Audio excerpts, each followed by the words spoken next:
At UFC 251, Alexander Volkanovski defeated Max Holloway via split decision to retain his title. Nate Diaz reacted and posted this on his Twitter saying, "Shout out to Rose and Max. They robbed Max though, but 100 points to the real fighters out there." Conor McGregor responded back to Nate Diaz saying, "Shut your up." A 3-round bantamweight bout between Sean O'Malley vs Marlon Vera has been targeted for UFC 252. Sean O'Malley is coming off a KO win over Eddie Wineland, and Marlon Vera is coming off a unanimous decision loss to Song Yadong. At UFC 251, Petr Yan defeated Jose Aldo by TKO in the 5th round to become the new UFC Bantamweight champion of the world. Cody Garbrandt reacted and posted this on his Twitter saying, "We have unfinished business. I'll break him in 2 rounds, KO him in the 3rd. I want to break his will." He followed up with, "Yan is too slow." Petr Yan responded back saying, "And you are too dumb, no chin." Cody Garbrandt ended it off with, "Let's find out. We have unfinished business. You only act tough when your rat-looking friend got his camera out." At UFC 251, Alexander Volkanovski defeated Max Holloway via split decision to retain his title. Here's what he had to say at the post-fight press conference. Start off that first round, we're like, oh, yeah, doing good. Then obviously he actually did what we actually expected him to do, even with some of his attacks. But again, yeah, his first 2 rounds were strong, and then we knew we had to pick it up. So from the third round, onwards, we picked it up. So that 3rd round was close, but we were confident we got that 3rd round, and then obviously we took the 4th and 5th. So yeah, tight fight. But when the judges were, the scorecards was getting announced, we were pretty sure we got the last 3. So happy with the win. To beat Max back to back like that, that's saying something. I'm happy to finish the chapter. On to the next. Yeah, it was. Yeah, even for me, I was just way too relaxed, to be quite honest. And he was making good adjustments, and it was hard for me to pull the trigger and things like that. But I mean, yeah, there was things that we had to work on, and then luckily in my corner were talking to me, and he did things that we sort of expected him to do it, but it just took me a while until the 3rd round to actually start getting things moving.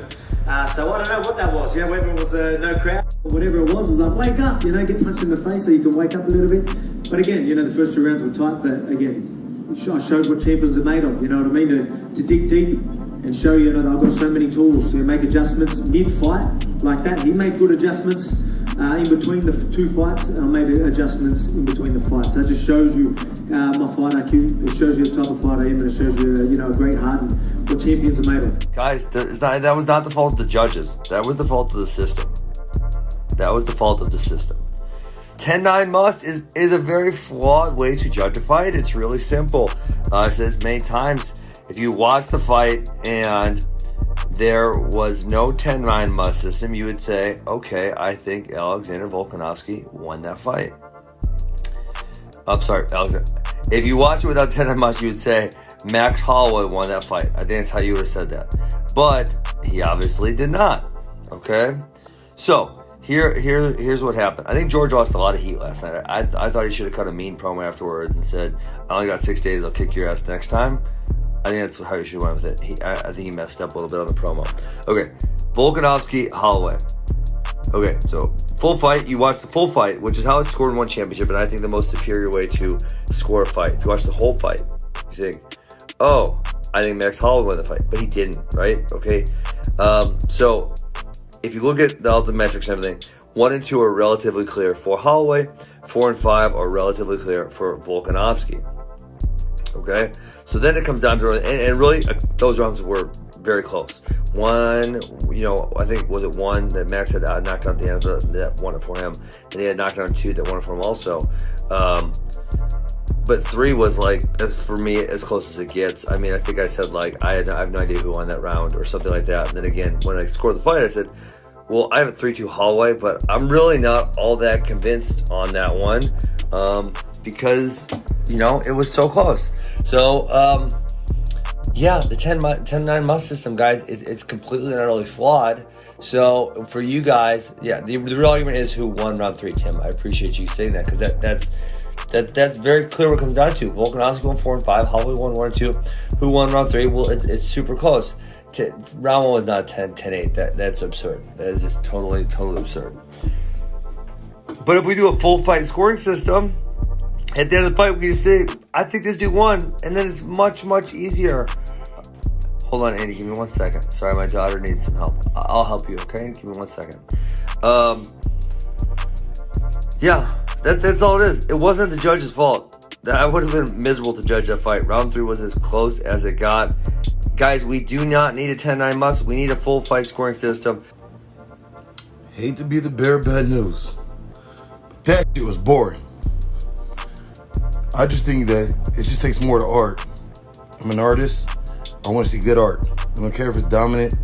I want to see good art. That was terrible. It was boring. My friends were falling asleep in their seats. Dana White, the UFC 251 media scrum, speaks on the UFC signing a deal with Venum. Everything in life is about timing. And this Venum deal couldn't come at a more perfect time. In this weird place that we're in right now, in this entire world with sports and business and everything that's going on, these guys were the right people at the right time. It's so weird how this stuff works out. I mean, you see some of these monsters, and you know, without saying any names, that are trying to pull back their deals with some of these sports leagues. You know, this is what Venum does. This is the business that Venum is in. You know, I just think that the timing on this thing couldn't have been any better. They're a great company. They've invested in this, and yeah. I love it. I'm really happy, and timing is everything. I know that there was a lot of negativity surrounding the uniform thing, but it's been nothing but positive. These guys have all made money. Excuse me. They'll continue to make money, and yeah, it's a good thing for everybody. And Dan Hooker on his Instagram gives tips on how to deal with setbacks. So I just got a quick video, and I'm going to share with you the Hangman's tips. Hangman's tips for coming back from defeat or dealing with a loss. So the number one thing that you need to remember, hands down, my top tip, no one cares. Well, it's not that no one else cares, just no one else cares as much as you do. It's easy to lose perspective after a loss. You know, you've just been living it, breathing it for 3 months, 2 months, 1 month. You know, you've been consumed by preparing for your fight. So it's very easy to lose perspective. So a funny story I'll share with you guys that really put things in perspective for me was after one of my fights, which I lost. I got beat up for 15 minutes in front of a global audience. 15,000 people just watched me get my ass whooped. And, you know, I was devastated. I was gutted. And I called up my mum. I remember calling my mum.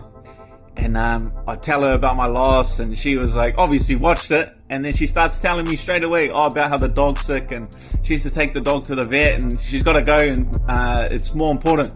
And it really puts perspective for me. Because that's my mum. That's my number one supporter my entire career.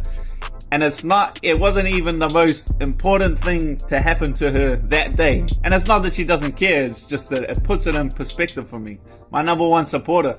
And it's not even the most important thing that happened to her that day.